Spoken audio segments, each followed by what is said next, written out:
Power star power Kalyan. ఆయన స్టైలే వేరు. ఇంతవరకు అనేక మంది రాజకీయ ప్రచారానికి రథాలు చేసుకున్నారు, ప్రయాణించారు. మనకి భారతదేశంలో రథయాత్ర అంటే అందరికీ గుర్తొచ్చేది మహానుభావుడు, ఉప ప్రధానిగా పనిచేసిన ఎల్కే అద్వానీ. ఆ ఎల్కే అద్వానీ రథాన్ని తయారు చేసి రథం ఎక్కి రథయాత్ర చేశాడు. దేశంలోని అన్ని రాష్ట్రాలను చుట్టాడు. ఆ తర్వాత 1982లో 9 నెలల పాటు అన్న ఎన్టీ రామారావు సుడిగాలి పర్యటన చేశాడు. దాన్ని చైతన్య రథం అన్నాడు. అది కూడా బస్సే. ఇంతమంది ఇన్ని రథాలు చంద్రబాబు నాయుడు రథం చేశాడు. ప్రధానమంత్రి మోదీ ఆయన రథాలు చేశాడు. ఎంతమంది రథాలు చేసినా ఎవ్వరికీ రాని ఆలోచన పవర్ స్టార్ పవర్ కళ్యాణ్కి వచ్చింది. జై జవాన్ జై కిసాన్, జై విజ్ఞాన్ జై అనుసంధాన్. ఆ జవాన్ని ఆదర్శంగా తీసుకుని యుద్ధ భూమిలో ఉండే రంగు ఏంటంటే ఆకుపచ్చ రంగు, ముదురు ఆకుపచ్చ రంగు. ఆ ముదురు ఆకుపచ్చ రంగు వాహనాన్ని తయారు చేశాడు. దానికి నామకరణం వారాహి అని పెట్టాడు. అది చూస్తే మిలిటరీ వాహనం లాగా ఉంటుంది.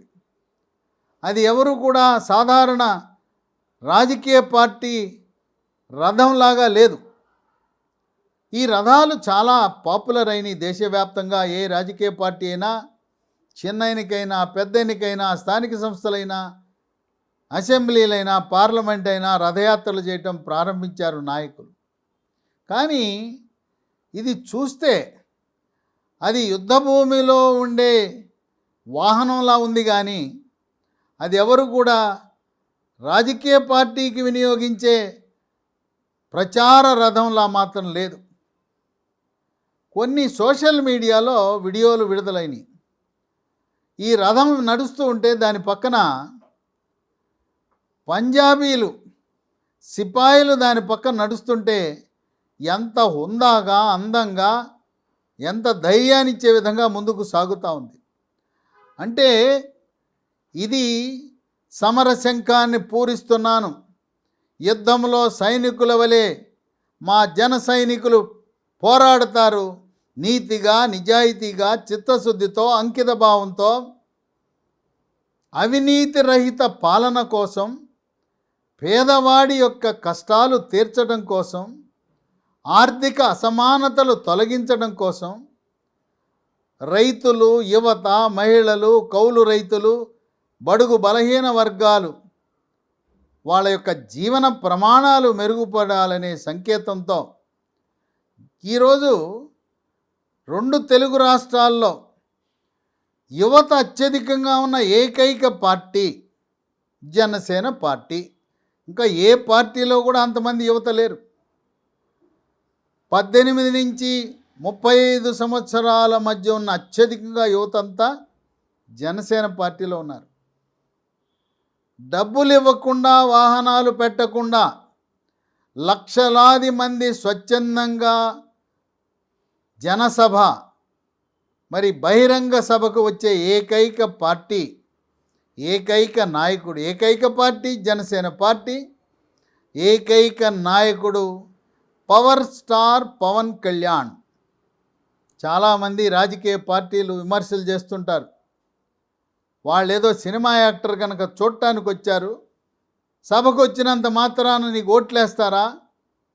అయితే పవర్ స్టార్ పవన్ కళ్యాణ్ ఈ వాహనాన్ని తీర్చిదిద్దిన తీరు, ఆయన యొక్క దృఢ సంకల్పం, యుద్ధానికి వెళితే వెనుకంజ వేయకూడదు, విజయమో వీర విహారమో అన్న విధంగా గెలుపు బాటలో మళ్ళీ తిరిగి జగన్మోహన్ రెడ్డి ప్రభుత్వాన్ని, వైఎస్ఆర్ ప్రభుత్వాన్ని గద్దె దింపి జనసేన పార్టీ తనతో కలిసి వచ్చే పార్టీలతో కలిసి ప్రభుత్వాన్ని ఏర్పరచాలనే సంకల్పంతో ఎప్పటి నుంచో పెండింగ్లో ఉన్న హరిహర వీరమల్లు ఈ సినిమాని 24 గంటల్లో ఎంత సమయం దొరికితే అంత సమయం వెచ్చించి సమయం వృధా కూడా చేయకుండా ఏకదాటిన దాన్ని పూర్తి చేసి హరిహర వీరమల్లు తెలుగు రాష్ట్రాలకే కాదు, టాలీవుడ్కే కాదు, దీన్ని పాన్ ఇండియా సినిమాగా విడుదల చేయాలనే సంకల్పంతో చాలా స్పీడ్గా యుద్ధ ప్రాతిపదికన హరిహర వీరమల్లు షూటింగ్ పూర్తవుతూ ఉంది. ప్రజలు, జన సైనికులు, వీర మహిళలు ఎప్పుడా అని ఎదురు చూస్తున్న హరిహర వీరమల్లు త్వరలో పూర్తి చేసుకున్న తరువాతే ఈ వారాహి అనే రథాన్ని ఎక్కుతాడు జన సైనికుడు, జనసేన అధినేత పవర్ స్టార్ పవన్ కళ్యాణ్.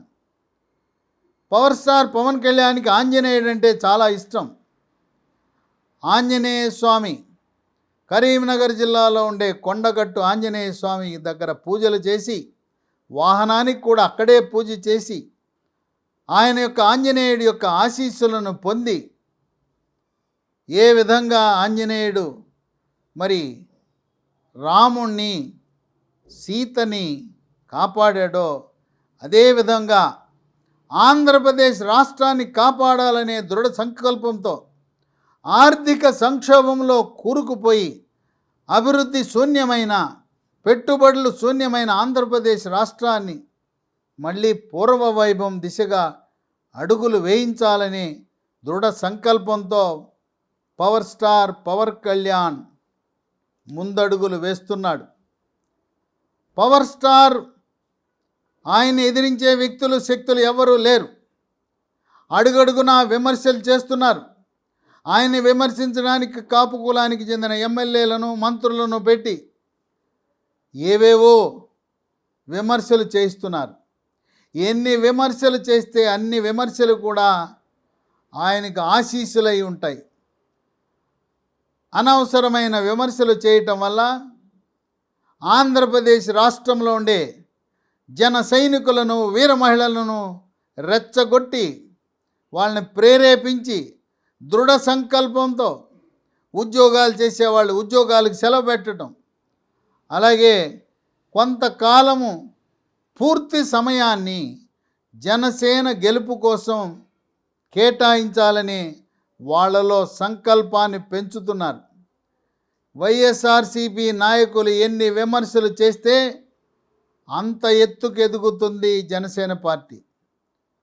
ఒక స్ప్రింగుని కాలు కింద పెట్టి తొక్కితే కాసేపు మనం అనుకుంటాం కాలు కింద స్ప్రింగుని తొక్కాను అణిగిపోయిందని.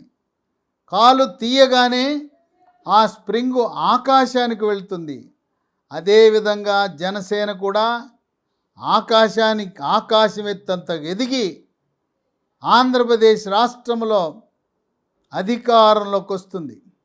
అయితే కలిసి వచ్చే పార్టీలు ఆయన యొక్క వాలకం చూస్తే ప్రస్తుతం భారతీయ జనతా పార్టీతో పొత్తులో ఉన్నాడు. పొత్తు కొనసాగుతుంది కొంతకాలం పాటు. అయితే భారతీయ జనతా పార్టీ ఒక్కటే సరిపోదు.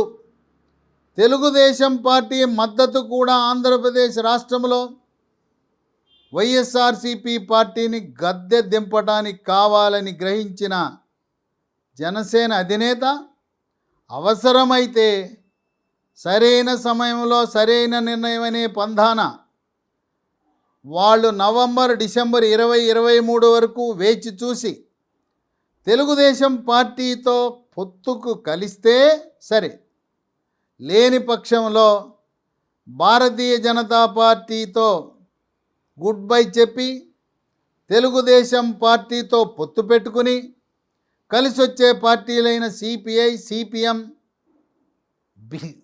బిఎస్పి ఏనుగు పార్టీ కలిసి వస్తే లోక్సత్తా పార్టీ కలిసి 6 పార్టీల కూటమిని ఏర్పరచుకుని అధికారంలోకి రావటం తథ్యం. ఆంధ్రప్రదేశ్ ప్రజలు, యువకులు, రైతులు, మహిళలు అందరూ కోరుకునేది ఏంటంటే ఒక్కసారి జనసేన అధినేత పవర్ స్టార్ పవన్ కళ్యాణ్ని ముఖ్యమంత్రిగా చూడాలి, ఆయన యొక్క పరిపాలనను రుచి చూడాలి, నీతివంతుడు, నిజాయితీపరుడు, చిత్తశుద్ధి, అంకితభావం కలిగిన పవర్ స్టార్ యొక్క పరిపాలన ఎలా ఉంటుందో చూడాలనే ఉవ్విళ్ళూరుతున్న సమయంలో ఒకవేళ పొత్తు కుదిరితే తెలుగుదేశం పార్టీ చంద్రబాబు నాయుడు సగం కాలం ముఖ్యమంత్రిగా, మరో సగం కాలం 2.5 సంవత్సరాలు పవర్ స్టార్ పవన్ కళ్యాణ్ ముఖ్యమంత్రి అయ్యే అవకాశాలు ఉన్నాయని విశ్లేషకులు భావిస్తున్నారు. పవర్ స్టార్ పవన్ కళ్యాణ్ యొక్క కదలికలు, ఆయన ప్రసంగాలు, ఆయన తయారు చేసిన వారాహి వైఎస్ఆర్సీపీ నాయకులకు, మంత్రులకు, ఎమ్మెల్యేలకు, శ్రేణులకు, కార్యకర్తలకు వెన్నులో చలి పుడతా ఉంది, గుండెల్లో రైళ్లు పరిగెడుతున్నాయి.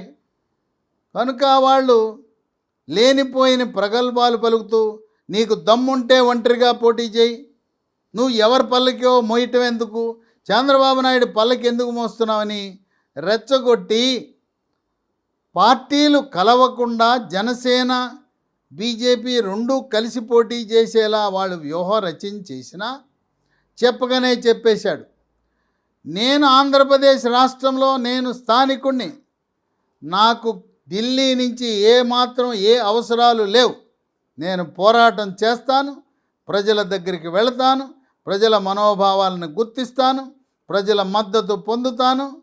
ఈ యొక్క 2024లో జరిగే సార్వత్రిక ఎన్నికల్లో అక్కడ శంఖారావం పూరించి వారాహి వాహనంతో ఇదే నా సెంటిమెంట్ యుద్ధముగా భావించి యుద్ధంలో విజయం పొందుతానని ఆయన దృఢమైన ఆత్మవిశ్వాసంతో ముందుకు అడుగులు వేస్తుంటే, జయహో బీసీ బేరీ, ఇక ఎన్ని బేరీలు పెట్టుకున్నా, ఎన్ని సమావేశాలు పెట్టుకున్నా రాజకీయ విశ్లేషకులు ఏం భావిస్తున్నారంటే, ప్రస్తుతం వైఎస్ఆర్సీపీ అనే పార్టీ కొండ మీద నుంచి రాయి ఎలా దొర్లుతూ ఉందో, రోజు రోజుకి కొండ మీద నుంచి రాయి కిందకు దొర్లుకుంటూ వస్తుంది. కొండ మీద నుంచి వచ్చే రాయి కాలడ్డం పెడితే ఆగుతుందా? అదేవిధంగా వైఎస్ఆర్సీపీ పాలనతో ప్రజలు, ఉద్యోగస్తులు, రైతులు, కౌలు రైతులు, మహిళలు, యువత అందరూ కూడా పూర్తి నిరుత్సాహంతో, వాళ్ళు అసంతృప్తితో ఉన్న తరుణంలో రాబోయే కాలంలో జనసేన పార్టీ ఆంధ్రప్రదేశ్ రాజకీయాల్లో క్రియాశీలక పాత్ర పోషిస్తుంది. ఆ పాత్ర పోషించడానికి ప్రధాన ఆయుధమే మిలిటరీ వాహనాన్ని పోలిన వారాహి.